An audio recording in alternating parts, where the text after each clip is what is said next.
Hello, we are back and we are working problem 11-3A from chapter 11, and this is also the problem that we worked in class. That is like your final homework problem, and it's really just a series of transactions that could occur with stock or preferred stock.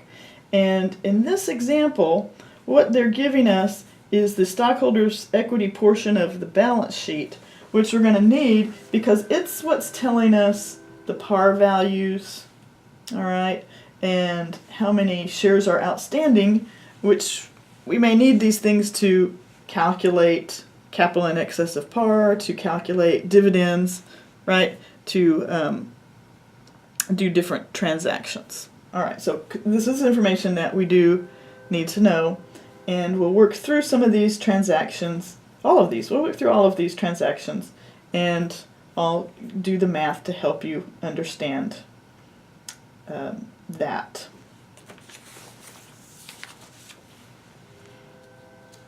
All right, so the first thing we're going to do is transaction A, issued 360,000 shares of common stock at $22, receiving cash. So we issued it for 22. So let's see what par is for common stock.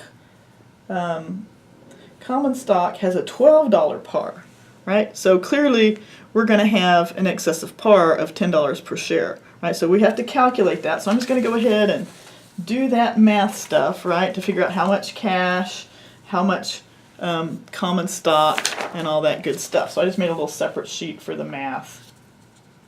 Okay, so this is A, right? So first let's calculate how much cash, and it tells us $22 cash, 360,000 shares. So that's easy peasy. So 360 times $22 per share is equal to $7,920,000 cash that we got in. Now, we know that of that, the par value of the common stock is only $12. So we need to calculate that par. So that's that 360 times the $12 that they tell us. So I picked that up from the balance sheet. $12 par. All right, 12. So 360 times 12 is 4,320,000. All right, and the difference between 22 and 12 is $10, right? So this is paid in capital excess is equal to that 360 times 10, which is obviously 3,600,000. And it's also the difference between these two. So either way you want to go is fine with me. All right, so those are the numbers we need. We've got our cash, our par, and our paid in capital in excess of par for those 360,000 shares that were issued out as common stock. All right, so the date is A, right? Date is A. So cash coming in, 7,920,000. Right? And common stock, right? The common stock that's going on the is the 4,320,000. Right? And the paid in capital in excess of par.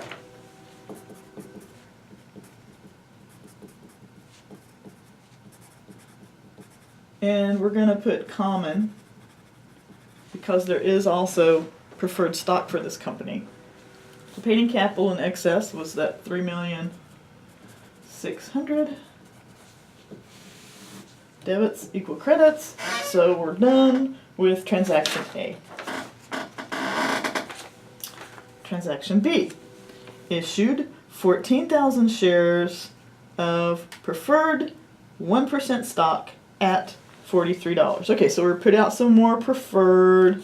Let's come up here, preferred $40 par. All right, and 14,000 got put out.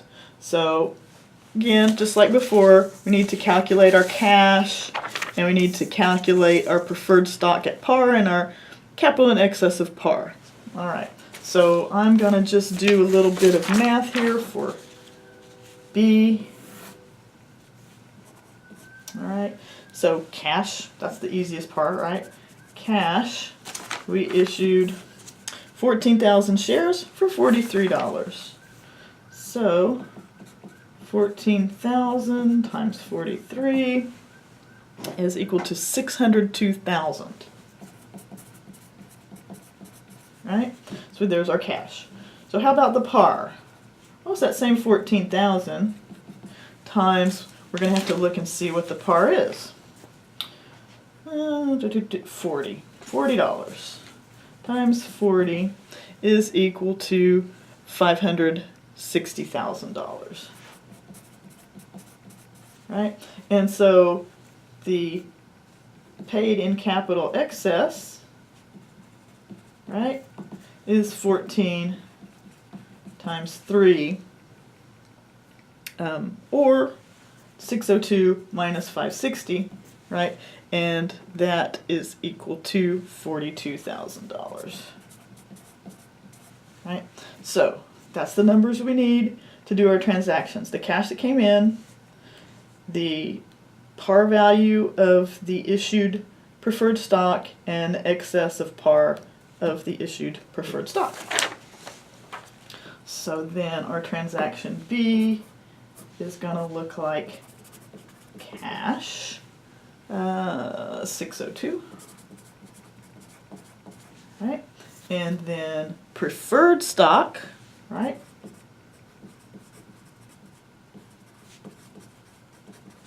With the 560, right?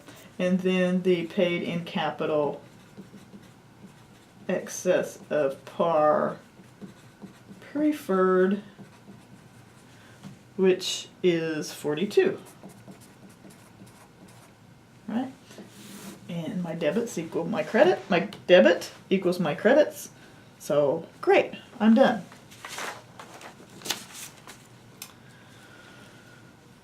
What's the next thing happening? Purchased 66,000 shares of Treasury common stock for $18 per share. So I guess maybe out there on the market, our common stock was $18 per share, and we needed some. Maybe we needed it to pay dividends. Maybe we needed it to give to employees. Maybe we just wanted to boost our stock price up or something like that. But anyway, our company bought out on the open market $18 per share, 66,000 of its own stock. All right, and we call that treasury stock. All right, so we've talked about that in class. You have to keep this in a separate account than your regular common stock, right? So treasury stock is stock that's coming back in, and basically it's no longer out there to the owners, right? So it's kind of like you're reducing the ownership out there. So it's going to be a debit, and we pay out cash for it, like it says, so cash is going to be your credit. I guess we need to calculate 66,000 times 18, right? So for C, 66,000 shares times 18 per share is equal to 1,188,000.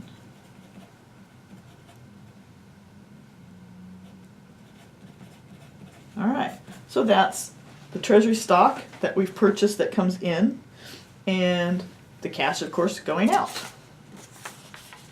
And that's date C, right? So treasury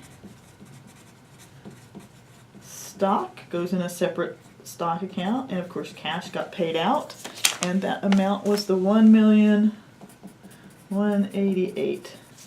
1,188,000. Great. Number C.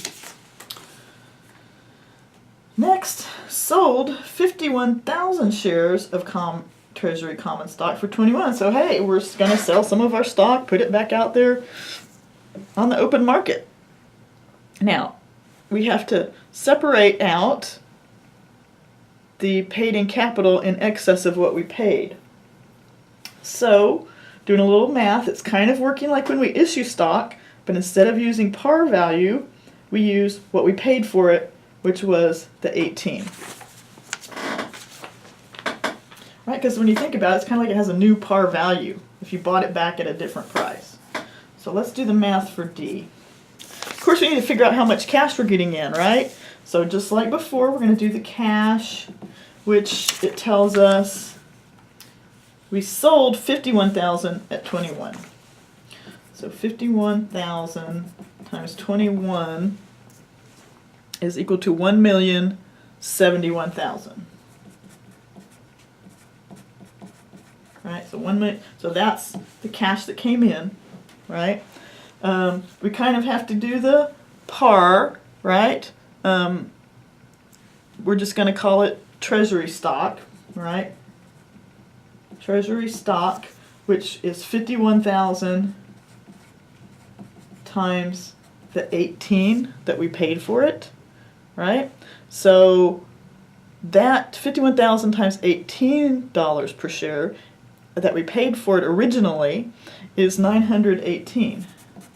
It's kind of like calculating par value, but we're just going to call it treasury stock because that's what we're reducing.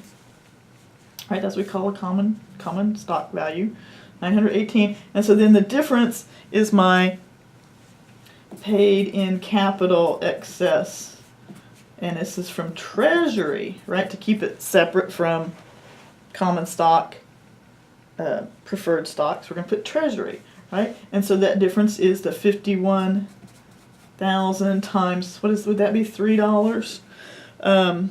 Or 1,071,000 minus 918 is going to be 153. Right? So now we have our three things we need to put this transaction on the book. Right? So of course, cash coming in. Our 1,071,000. Right? And then we've got treasury stock that we sold. Right? So we're reducing this, right? And we calculated it at 918, right? And then we have paid in capital, excess, treasury, right? And that was 153. All right, and there's transaction D. All right. Transaction E, sold 10,000 shares of Treasury common stock for 16. Okay, so now we've had a bit of a loss, right? And now we have to figure that difference out. But that's fine. It's the same idea. It's just, right? It's still going to bring cash in, and it's still going to reduce treasury stock and excess and par. All right, so paid in capital. All right, so this is going to be E. We need to do some math. So, just like before, not a big deal. Just figuring out that cash, 10,000 times $16 per share. That's pretty easy, right? 10 times 16 equals 160,000, right? So the treasury stock, right? So this is cash. The treasury stock, right, is equal to what we paid for it, right? So that's 10,000 times 18. 10,000 times 18 is equal to 180,000, right? And then paid in capital, it's not actually an excess, so we'll just call it paid in capital treasury, right? And that's the difference, right? So it's either 2 times 10,000 or 160 minus 80 which is 20,000, right? And it's just going to go on the opposite side, right? So in our previous transaction, the paid in capital was a credit, so because it's a loss, it's going to become a debit. That's the only difference. All right, so let's do this transaction, right? So we sold some treasury stock, but we lost a little money on it. So, but we did get cash in, right? So we got this cash of 160, so that's always going to be a debit. And we reduced treasury stock, so when you sell some stock, it goes away. I mean, that's always going, when the treasury stock goes away, it's always going to be a credit. So that's 180, right? And we have paid in capital of 20,000, right? And of course I should have put that up there, but it's easier for you to see as that. So my debits equal my credits.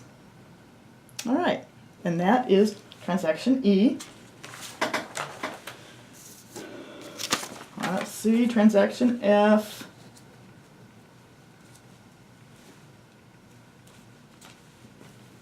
Declared cash dividends, $40 per share on preferred stock and 3 cents per share, 40 cents per share on preferred, 3 cents on common.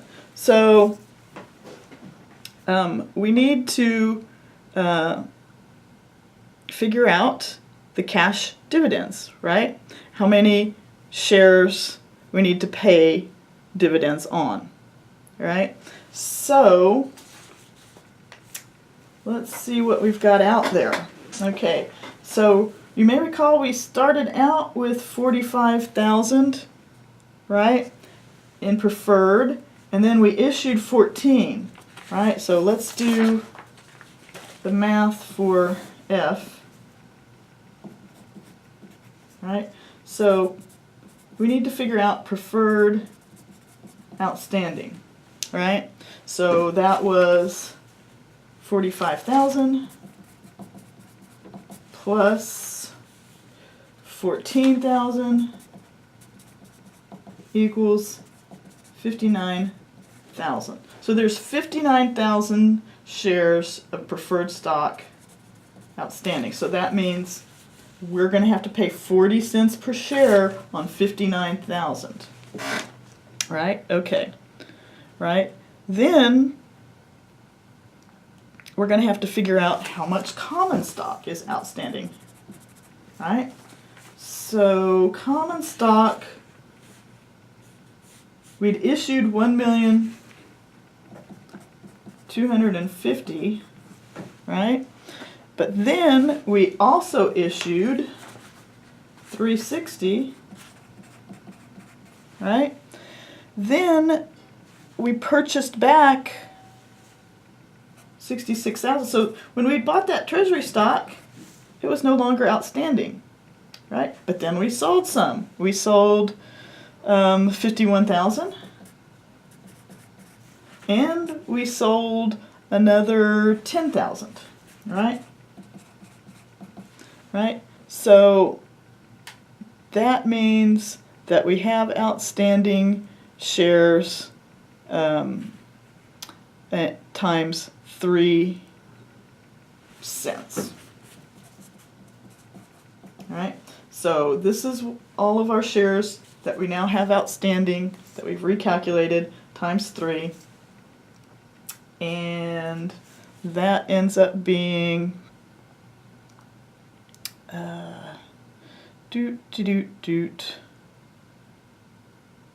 that ends up being, I'm going to have to do this myself here. All right. So 1,250,000 plus 360,000 minus 66,123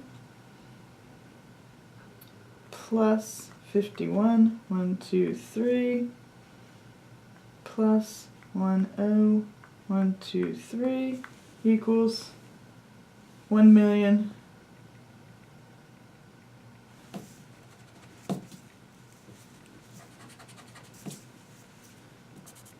1,605,000. Let me double check that. 1,250,000 plus 360,000 minus 66,123 plus 51,123 plus 10,123 equals 1 million. Okay, so that times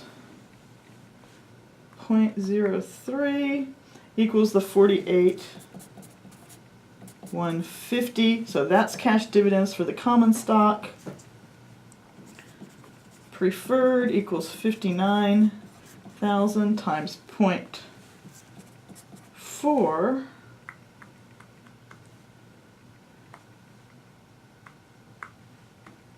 $23,600.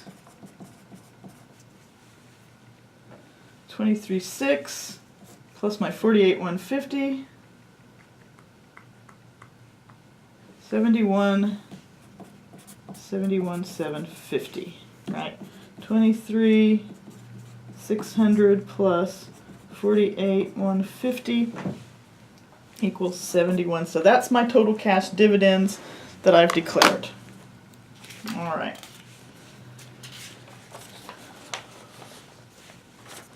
Declared cash dividends, and we're going to pay that out.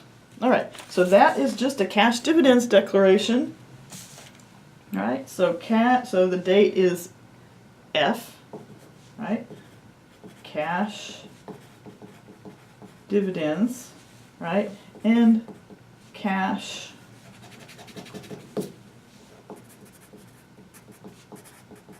dividends payable, and the amount I calculated was 71,750. And you're done. And finally, the last part, paid the cash dividends. All right, so clearly, that's the amount. We're getting rid of that liability.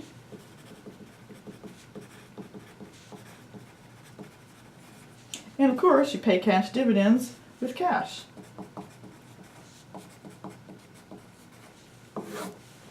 And we're all done.